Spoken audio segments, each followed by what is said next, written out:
اور صحیح البخاری کی بھی احادیث طیبات کو جمع کر کے آپ کو بتا رہا ہوں کہ 6 قسم کی چیزیں ہیں جن میں سے سفر کا مہینہ ایک ہے۔ نبی اکرم صلی اللہ علیہ وآلہ وسلم نے جو ریفارمز کی، پہلے عرب کے جہالت کے معاشرے کے اندر جن چیزوں کے بارے میں بدعقیدگی کی وجہ سے، اللہ پہ یقین نہ ہونے کی وجہ سے بدگمانیاں پائی جاتی تھیں، آپ نے ان 6 چیزوں کی نفی کر دی، اور اس میں یہ سفر کا مہینہ اور اس سے متعلق جو نحوست اور بدشگونی ہے وہ بھی انکلوڈڈ ہے۔ آپ صلی اللہ علیہ وآلہ وسلم سے پہلے اگر ہم دیکھیں تو اس معاشرے کے اندر توہمات اور بدشگونیاں یہ کیوں پائی جا رہی تھیں؟ پہلے تو بات یہ ہے کہ اس کی روٹ کاز کو نکالنے کی ضرورت ہے، اور ہمیں دیکھنے کی ضرورت ہے کہ کون سا وہ منہج نبوی صلی اللہ علیہ وآلہ وسلم ہے کہ جو رسالت مآب صلی اللہ علیہ وآلہ وسلم نے استعمال کر کے ان تمام قسم کی بدگمانیوں کو انسان کی انر پرسنالٹی سے اور اس کی سائیکالوجی سے جو ریلیٹڈ چیزیں ہیں، جو بظاہر ان سین ہیں، ہمیں غیر مرئی چیزیں نظر نہیں آ رہی، لیکن آپ نے اس کو تصور توحید کے ساتھ ختم کر کے رکھ دیا۔ تو اللہ جل مجدہ کی ذات پہ ایمان، اور پھر اس کے بعد دوسری چیز ہے فکر آخرت۔ یہ 2 بیسک ڈرائیورز ہیں رسول کریم صلی اللہ علیہ وآلہ وسلم کے تھیالوجیکل فریم ورک کے، جو آپ نے مکہ مکرمہ کی 13 سالہ زندگی کے اندر پریچ کیا عملی طور پہ۔ تو آپ نے ایمان کی دولت دی۔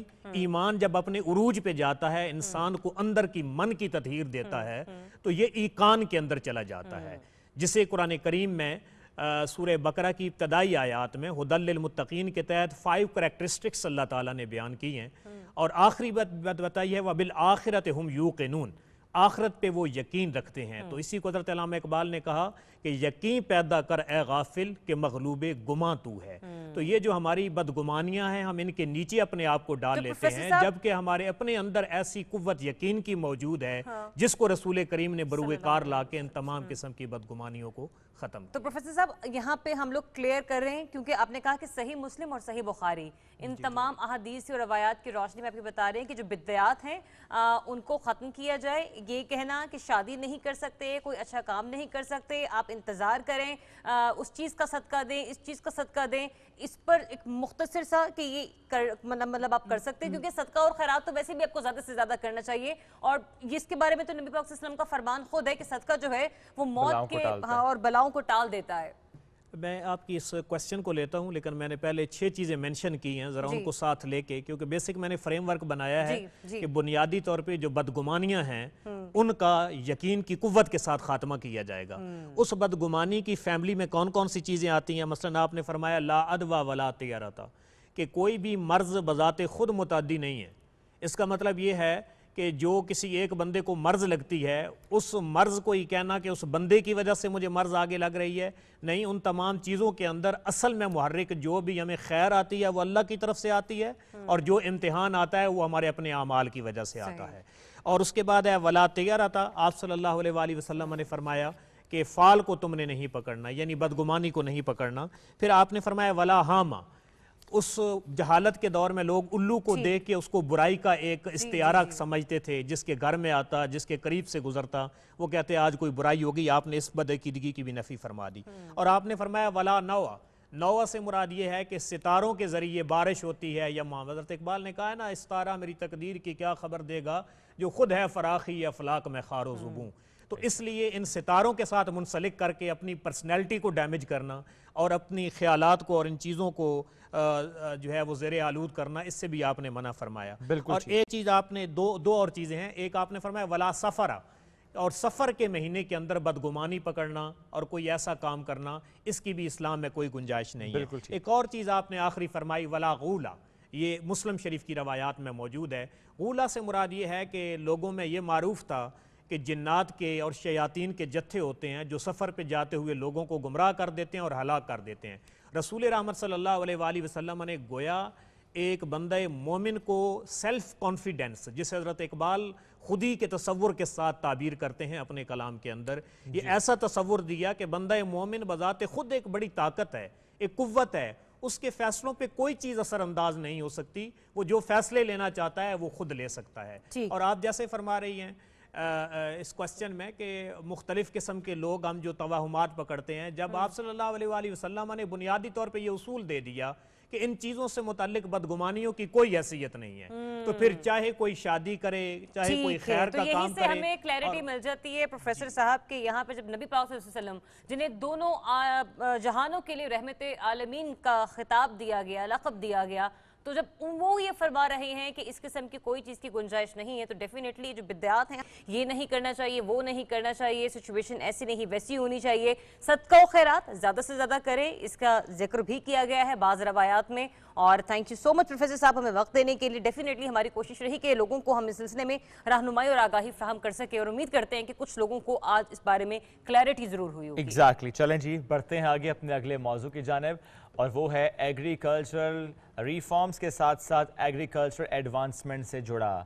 ہم اپنی زراعت میں کیا ٹیکنالوجی کا عمل دخل لا رہے ہیں، کہاں پر ہم کھڑے ہیں اس وقت، کس ملک سے مقابلہ کر رہا ہے پاکستان، چونکہ زرعی ملک ہے، ایگریکلچرل اکانومی ہے، معیشت کا زیادہ دار و مدار زراعت پر ہے. حکومت ایگریکلچرل ریفارمز پر خصوصی توجہ دے رہی ہے. پاکستان میں زراعت کی ترقی اور فروغ کے لیے جو سٹیپس لیے جا رہے ہیں آج ہم اس حوالے سے گفتگو کریں گے. ہمیں اسٹوڈیوز میں ہمارے مہمان نے جوائن کر لیا ہے director general national agricultural research centre جناب شمیع سبطین شاہ صاحب. السلام علیکم سر، کیسے ہیں آپ؟